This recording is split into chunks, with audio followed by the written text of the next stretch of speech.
Hello, I've recently been asked by one of the leading authorities in business marketing, Brendan Bouchard, to share 5 special tips that might help business owners, small business, self-employed, startup businesses, develop more business faster. And you may say, well, what authority have I got to share this information? Well, for the first part of my career, I was involved in sales and marketing. I started out selling and calling on small businesses and helping them develop their business by using my products. I then moved on to regional sales management, national sales management. I was a marketing manager for a number of years, and I was the general manager of 2 international hair care companies. So I did well from a career point of view, but that doesn't really give me the authority to talk to small business owners. What does is the fact that over the last 12 years or so, I've been helping small businesses with their marketing and referral strategies that result in over £10 million of the business. And they're very simple strategies. You see, the difference between a large business and a small business is quite profound. And if you're watching this video, you don't need me to tell you that. I've observed, however, a hidden secret to producing more business without any extra cost. You see, the primary purpose of a small business and a medium-sized business, or any business for that matter, is to get in front of people who want to buy your stuff. Get in front and ahead of all the clutter that's taking place. And there's only 2 ways to do that.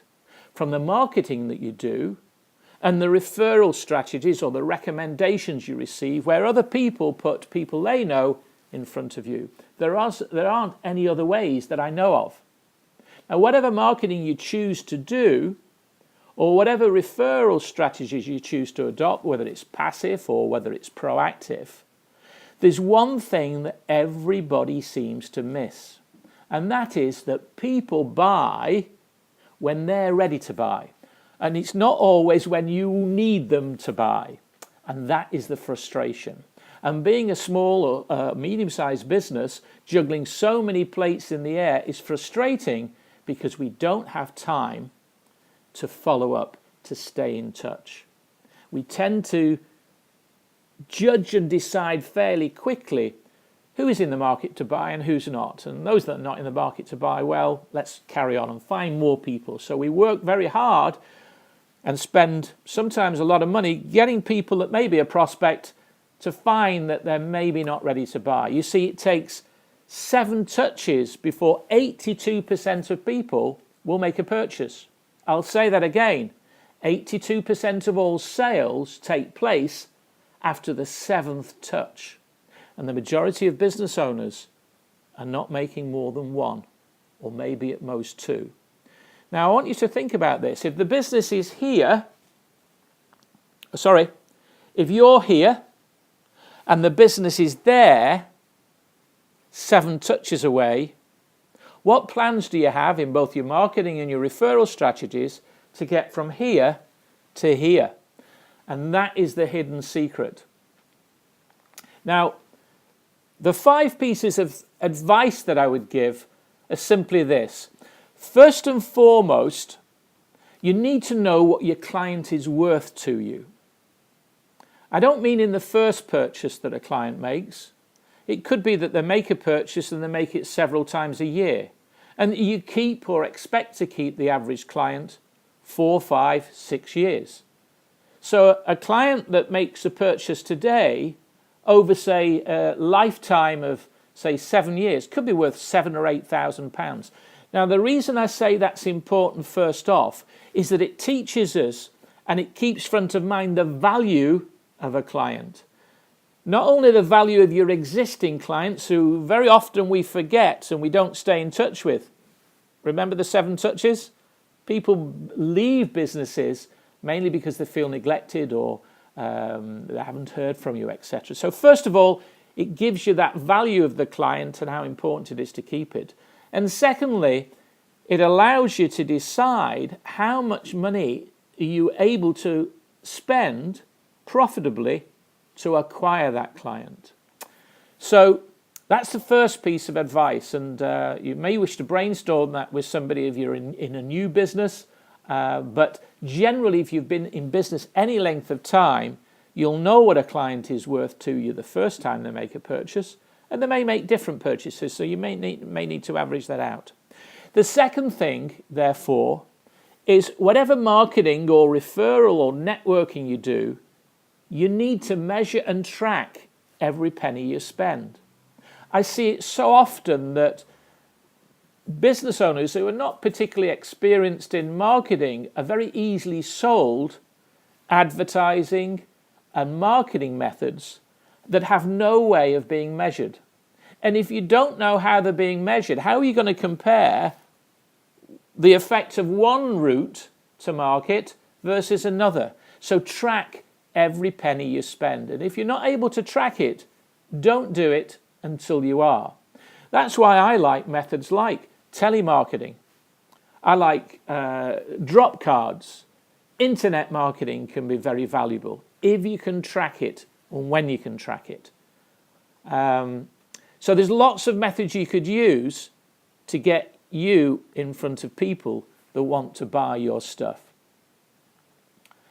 The third thing that I think you should be doing, the third piece of advice, is create a system within your business that stays in touch with everybody you meet, because the value of your business is largely dependent upon the network of people you know. And very few businesses keep a track of who they've met, who maybe has shown an interest, who's visited their website, for instance. So many websites have no method of capturing details of people who have expressed an interest. Remember today that people will decide on who they want to buy from before they've even met that person, because we all research on Google. People are researching you and comparing you with your competitors.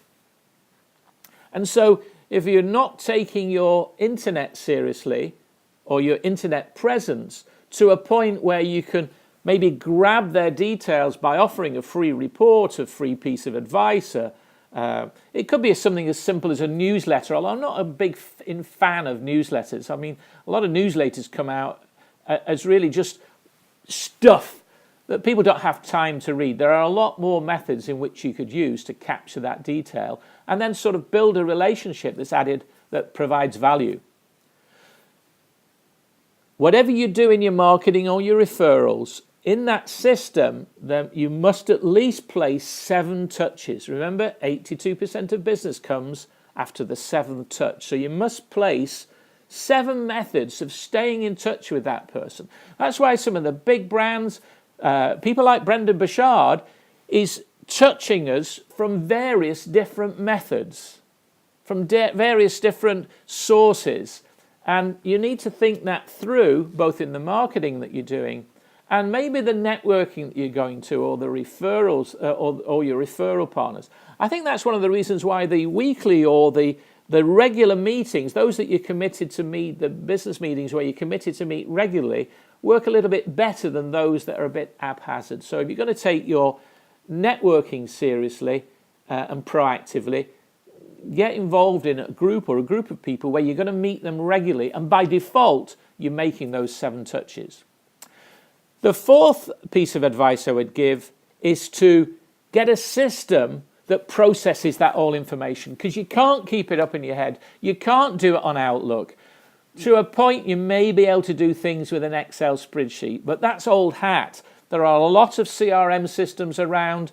It's not just a case of autoresponders. They can give information out, but they are somewhat limited. Personally, I use Infusionsoft. It's a very sophisticated piece of kit, but it works to not only stay in touch with people, but allows me to see who's engaging, etc. So get a system to process this information.